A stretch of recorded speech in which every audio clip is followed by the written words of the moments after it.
विश्वानि देव सवितर्दुरितानि परासुव यद्भद्रं तन्नयासुव।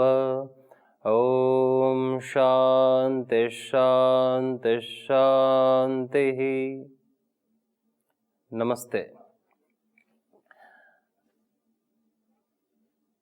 इस हमारे जीवन में सबसे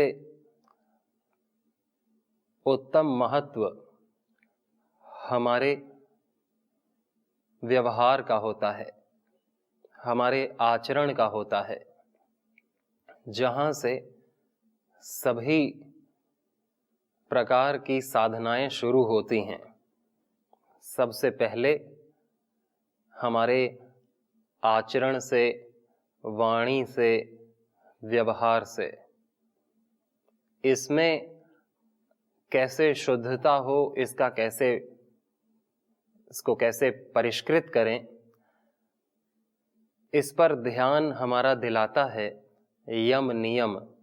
कोई भी योग है, कोई भी साधना पद्धति है, कोई भी समुदाय है, संप्रदाय है, कोई भी संघ समूह है, सब ने ये एक मत होकर के माना है कि सभी का आचरण, व्यवहार, वाणी उत्तम होनी चाहिए। जो कि जैसे अष्टांग योग में जिसे यम नियम कहते हैं, योग में कोई भी योग है, चाहे हठ योग है, राज योग है, भक्ति योग है, ज्ञान योग है, कर्म योग है, अष्टांग योग है, क्रिया योग है, किसी भी योग में यम नियम का तो मुख्य योगदान है। चाहे बौद्ध परंपरा है या जैन परंपरा है, उसमें भी यम नियम को लिया गया है। पंचशील तत्वों को बौद्ध समुदाय में हम जानते हैं, पढ़ते हैं, सुनते हैं। तो ये यम नियम है क्या? यम है जो हमारा व्यवहार है दूसरों के प्रति, हमारा कुशल अच्छा व्यवहार होना चाहिए, कैसा व्यवहार होना चाहिए, वो हमें यम बताता है।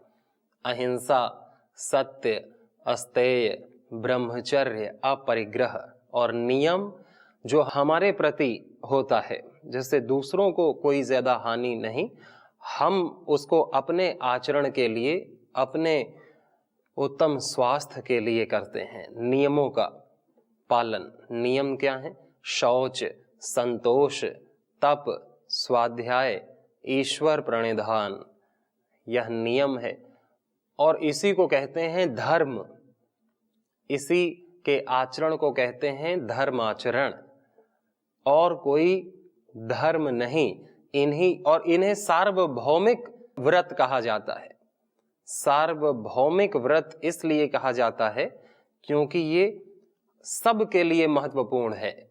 चाहे वो अहिंसा है, सत्य, अस्तेय, ब्रह्मचर्य, अपरिग्रह, शौच, संतोष, तप, स्वाध्याय, ईश्वर प्रणिधान, चाहे वो भारत में रहता हो या यूरोप की किसी कंट्री में रहता हो, अमेरिका में रहता हो, चाइना में, जापान में, रूस में, किसी भी स्थान पर रहता हो, वो मानव है, मनुष्य है, तो उसके लिए यह व्रत हैं, सार्वभौमिक व्रत हैं। और इसी से उसका जीवन सुखमय होगा, सामर्थ्यमय होगा। उसका व्यवहार जब अच्छा कुशल होगा, उसका आचरण जब अच्छा होगा, उसकी वाणी जब ठीक होगी। अन्यथा वह रोगी हो जाएगा, वह दुखी हो जाएगा और उसका जीवन ठीक नहीं चलेगा यदि वो इन व्रतों का पालन नहीं करा। इन व्रतों को पालन करना भी मैंडेटरी है, कंपलसरी है सबके लिए। कुछ व्रत तो ऐसे होते हैं कि हम पालन ना करें, करें चलेगा। जैसे किसी को मौन व्रत रखना अच्छा लगता है और किसी को नहीं अच्छा लगता, तो कोई बात नहीं, मौन नहीं भी रहेंगे तो भी कोई हानि नहीं है, मौन रखेंगे तो भी कोई इस तरह की कोई बात नहीं। मौन रख भी सकते हैं, अच्छी बात है, मौन रखने से लाभ तो होगा। कोई किसी को भोजन का उपवास करना है, इसी दिन करना है, एकादशी के दिन करना है या शनिवार को करना है, वो तो सबकी अपनी अपनी इच्छा के अनुसार है, कोई करता है कोई नहीं करता है, तो उसको ना करने से कोई हानि नहीं है। हानि किसको है? हानि अगर हमने अहिंसा को छोड़ दिया, अहिंसा के व्रत को छोड़ दिया तो हमारी हानि होगी। अगर हमने सत्य व्रत को छोड़ दिया और झूठा जीवन, झूठ बोलना अपनाया तो व्यक्ति की हानि होगी, भले ही वो किसी भी रिलीजन का, मजहब का, संप्रदाय का, किसी भी समूह का हो। अस्तेय किसी ने चोरी करना नहीं छोड़ा तो भी हानि है। किसी ने मन की पवित्रता यानी कुदृष्टि डाला किसी स्त्री पर, ब्रह्मचर्य का पालन नहीं किया, या कि दूसरों के प्रति मन में दुर्भावना रखता है तो भी हानि है। अपरिग्रह खूब सारी चीजें इकट्ठी करने में लगा रहता है, सही या गलत तरीके से, किसी भी तरीके से चीजें इकट्ठा करता है, तो ये भी सब व्रत अपने खंडित करता है, जो कि कंपलसरी व्रत हैं हर एक मनुष्य के लिए। क्योंकि हर एक मनुष्य का जन्म हुआ ही है अपने सत्य को जानने के लिए, अपने अस्तित्व को जानने के लिए, अपने मूल को जानने के लिए। जीवन में आनंद की अभिव्यक्ति करने के लिए, जीवन में शक्ति, सामर्थ्य, बल की अभिव्यक्ति करने के लिए वेद हमें आदेश करता है कि बलम उपास्व, बल की उपासना करो, ज्ञान की उपासना करो, ज्ञान प्राप्त करने में कभी प्रमाद मत करो। तो ये इसलिए हमारा, हम सब का मनुष्य जीवन है कि हम ज्ञानी बने, हम बलवान हो, आत्मबल हम में भरा हुआ हो, हमारा जीवन आनंद उत्साह से भरा हुआ हो। इसलिए ये परिणाम है। हम किसी पैसे से आनंद को नहीं खरीद सकते, हम किसी मेहनत करके या किसी से छीन करके हम ज्ञान को नहीं प्राप्त कर सकते। ज्ञान मेहनत करके तो कोई डिग्री प्राप्त कर लेगा, बहुत सारी चीजें याद कर लेगा, लेकिन जीवन में ज्ञान यानी अनुभव उसका कितना है, ये तो पढ़ने से नहीं आएगा, केवल पढ़ने से नहीं। तो केवल व्यक्ति जब पढ़ लेता है, बहुत सारी डिग्री प्राप्त कर लेता है, कई बार वेद भी पढ़ लेता है, लेकिन उसका जीवन सुधरता नहीं, निकृष्ट ही रहता है। वो ठीक से बोलता भी नहीं, ठीक से खाता भी नहीं, ठीक से सोता भी नहीं, ऐसा भी तो देखा जाता है। ज्यादातर तो ऐसे ही लोग मिलते हैं। तो ज्ञान, आनंद, ये सब परिणाम है जीवन का। उत्साह भी कुछ करके नहीं मिलता, केवल करने से या केवल बातें करने से उत्साह, ये परिणाम है जीवन का कि हम जीवन को जी कैसे रहे हैं, और जीवन को ठीक जीते हैं तो जीवन में उल्लास, उत्साह, आनंद, ज्ञान, शांति की अभिव्यक्ति होती है, अपने आप अभिव्यक्ति होती है। और जीवन को ठीक से नहीं जीते हैं तो किसी के पास कितना भी पैसा हो, किसी के पास कितनी भी पहुंच हो, कितनी भी शक्ति हो, ये चीज उसे मिलती नहीं, प्राप्त नहीं होती है। उसे फिर मरना पड़ता है, दुखी होना पड़ता है, कोई कुछ भी हो इस संसार में।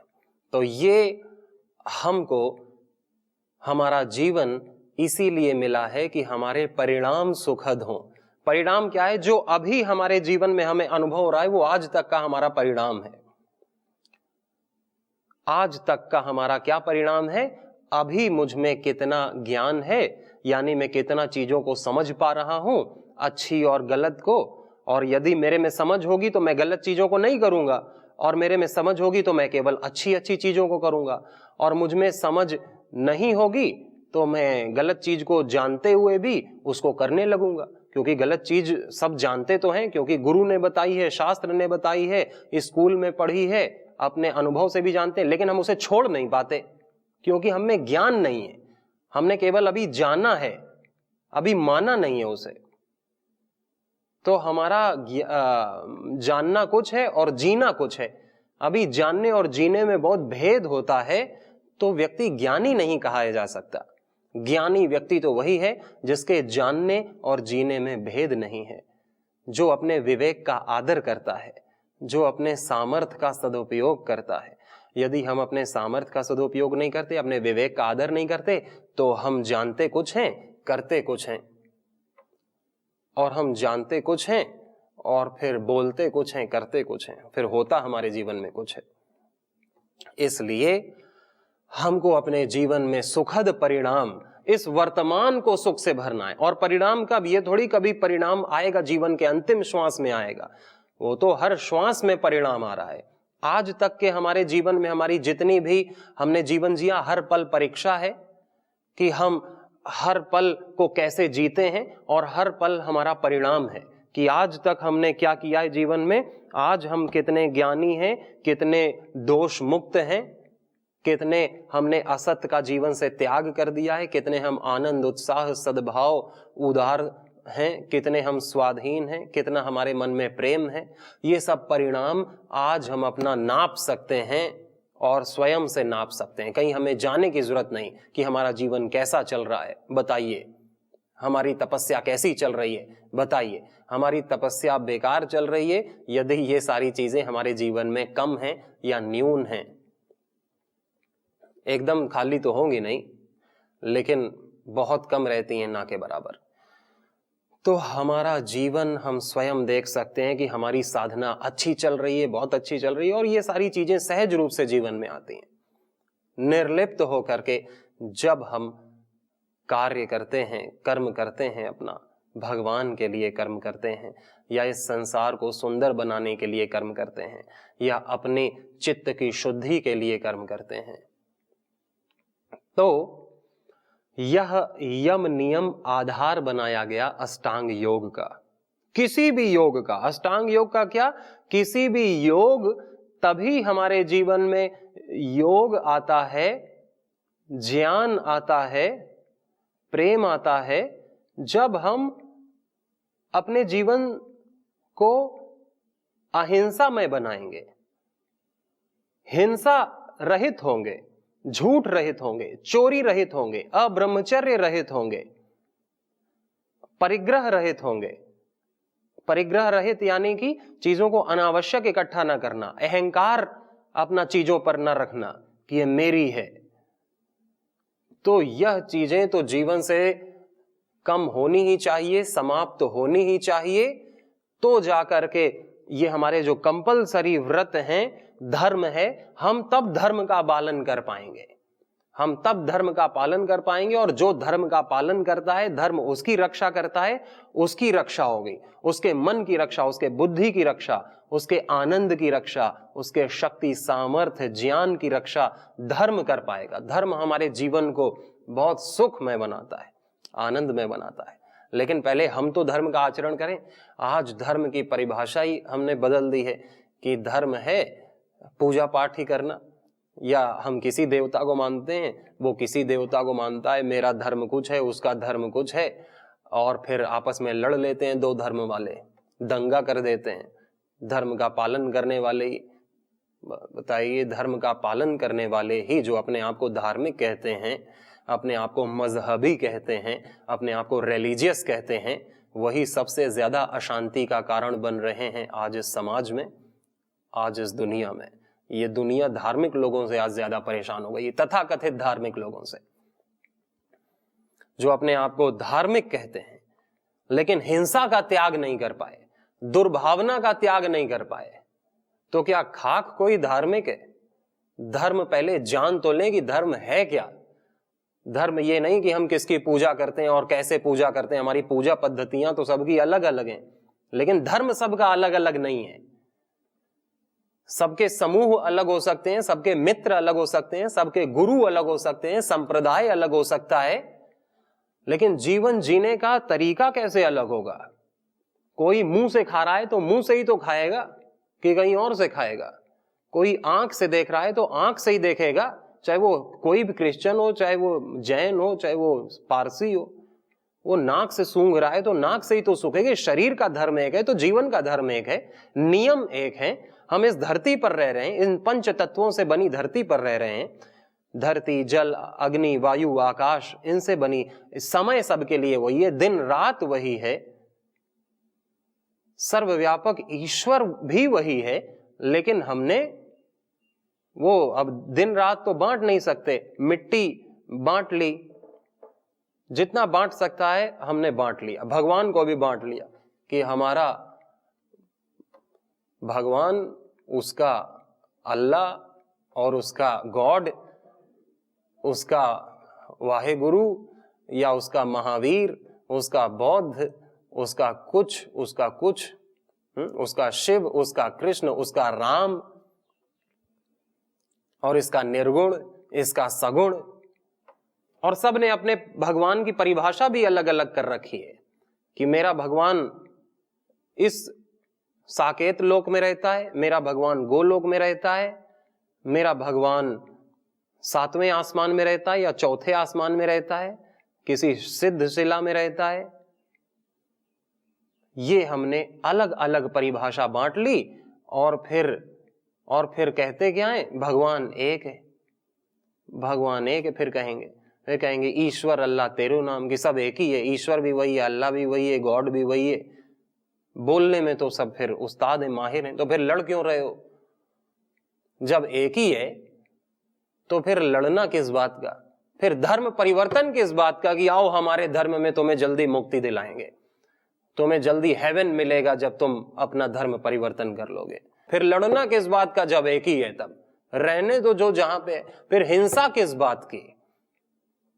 फिर ये धर्म के नाम पर ये पोंगापंथी, ये पाखंड, ये किस काम का?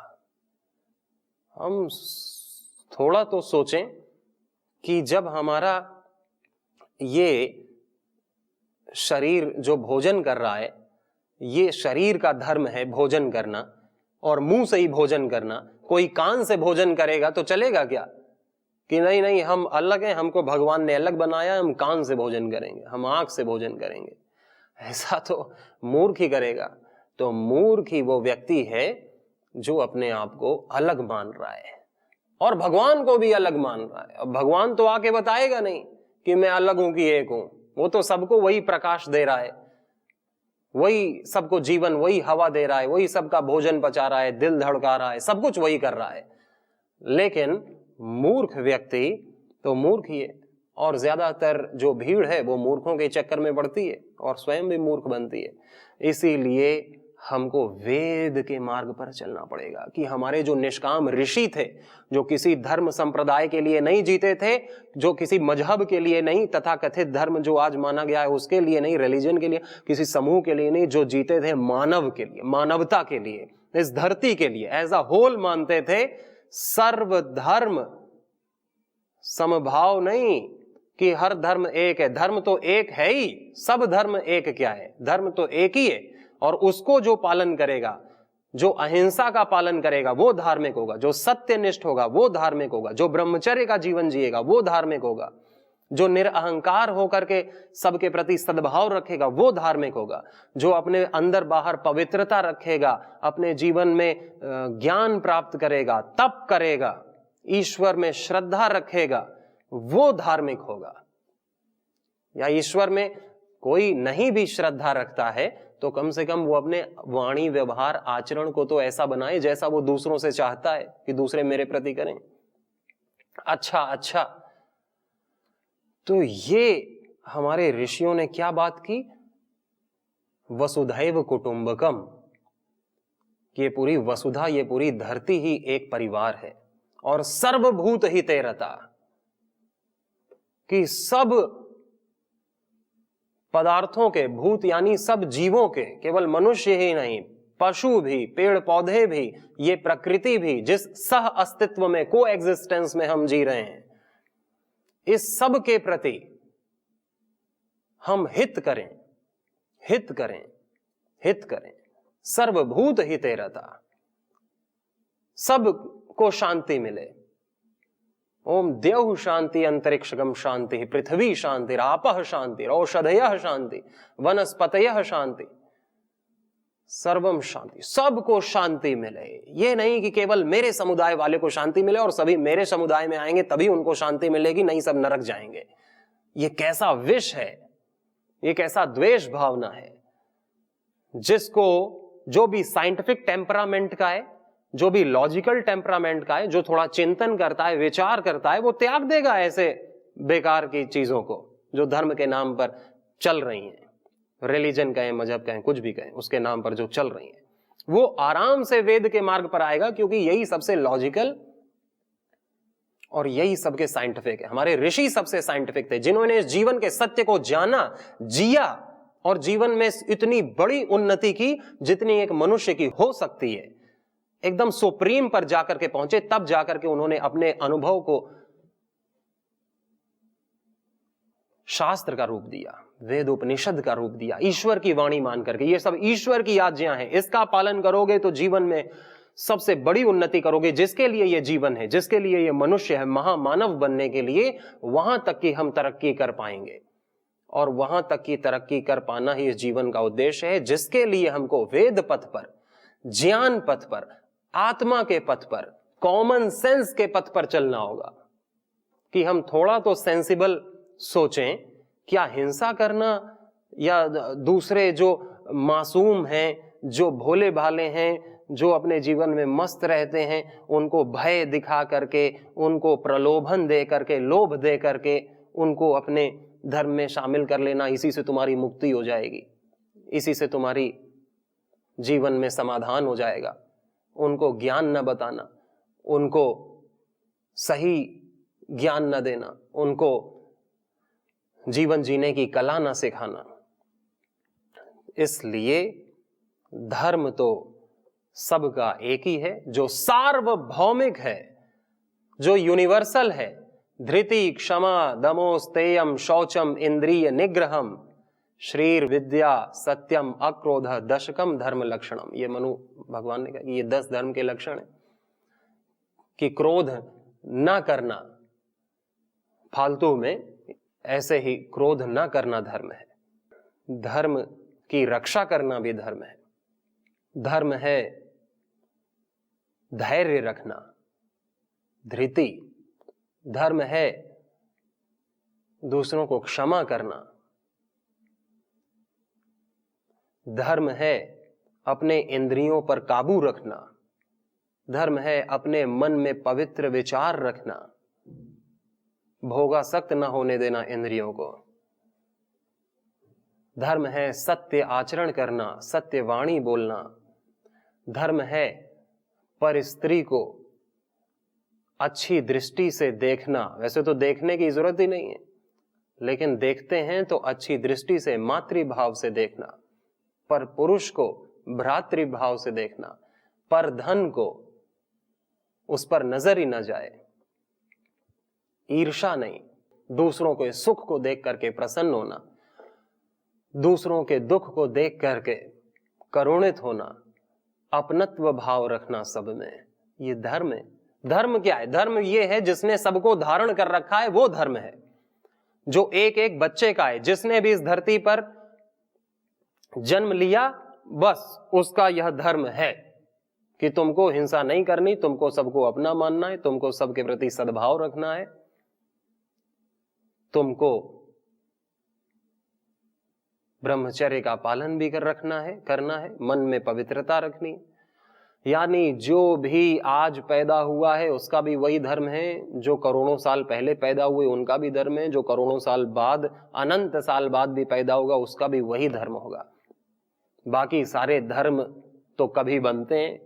धर्म क्या है? कभी ये 2000 साल पहले बना ये धर्म है, उसके पहले धर्म ही नहीं था। अभी 800 साल पहले बना वो धर्म है, उसके पहले मान लो धर्म ही नहीं था। कोई कहते हैं अभी 2020 में ही बना है, ये हमारा नया धर्म है, ये हमारा नया समुदाय संप्रदाय चालू हो रहा है। तो संप्रदाय तो एक ही है, भगवान का, ऋषियों का, विज्ञान का, आत्मा का। ये धर्म है, यूनिवर्सल है। बाकी किसी की खोपड़ी में कुछ उपजता है, किसी की खोपड़ी से उपजा हुआ धर्म नहीं है। धन्य है भगवान से आया हुआ, शाश्वत है, हिरण्य गर्भ से आया हुआ धर्म है, शाश्वत है। अनंत काल से है और अनंत तक रहेगा। ये नहीं कि धर्म का जन्म अभी हुआ है रिलीजन का और फिर हो जाएगा, उसके पहले सारा अंधकार था, ब्लैक ब्लैक था, उसके बाद आया धर्म। धर्म तो भगवान बुद्ध के भी पहले था, भगवान कृष्ण का जब जन्म हुआ उनके भी पहले था, भगवान श्री राम का जन्म हुआ। धर्म तो शाश्वत है। उसी धर्म का पालन करने के लिए सब हमारे वीर वीरांगनाओं ने, ऋषि मुनियों ने अपने जीवन को लगाया, अपने जीवन को धर्ममय बनाया कि मेरे जीवन से धर्म की रक्षा होगी। धर्म की रक्षा तलवार से नहीं, धर्म की रक्षा अपने आचरण व्यवहार से होगी। उसी धर्म को जीते हुए श्री राम जिए गए। भगवान श्री कृष्ण ने कहा कि उसी धर्म की रक्षा के लिए मैं आता हूं, धर्म संस्थापनार्थाय संभवामि युगे युगे। उसी धर्म को जी करके हम धर्म की रक्षा कर सकते हैं। और जो धर्म की रक्षा करेगा, धर्म उसकी रक्षा करेगा।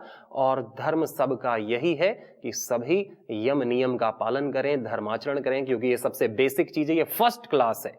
बाकी सारी क्लासेस इसके आगे शुरू होती हैं। ये परिणाम उसके आगे आता है, जीवन में आनंद का, सुख का, शांति का और तृप्ति का। ये परिणाम आता है जो धर्म में जीवन जीता है। तो हम यथा सामर्थ्य, और सबको ये सामर्थ्य प्राप्त है कि सब अहिंसक हो सकें, सब हिंसा छोड़ सकें। ये नहीं कि ये सामर्थ्य मेरे में नहीं है, मेरे में सामर्थ्य है कि मैं हिंसा छोड़ सकूं। छोड़ना सामर्थ्य थोड़ी, करने में सामर्थ्य लगता है, छोड़ने में थोड़ी लगता है। मैं आज से हिंसा नहीं करूंगा, मैं आज से झूठ नहीं बोलूंगा, ये सबकी सामर्थ्य है। तो धर्म का पालन करना ये सबकी सामर्थ्य है, कोई भी कर सकता है। बस हमारी करने की नीयत होनी चाहिए और हम करने के लिए तत्पर होनी चाहिए। इसका महत्व हमें पता होना चाहिए। सबको बहुत सारी शुभकामनाएं। नमस्ते।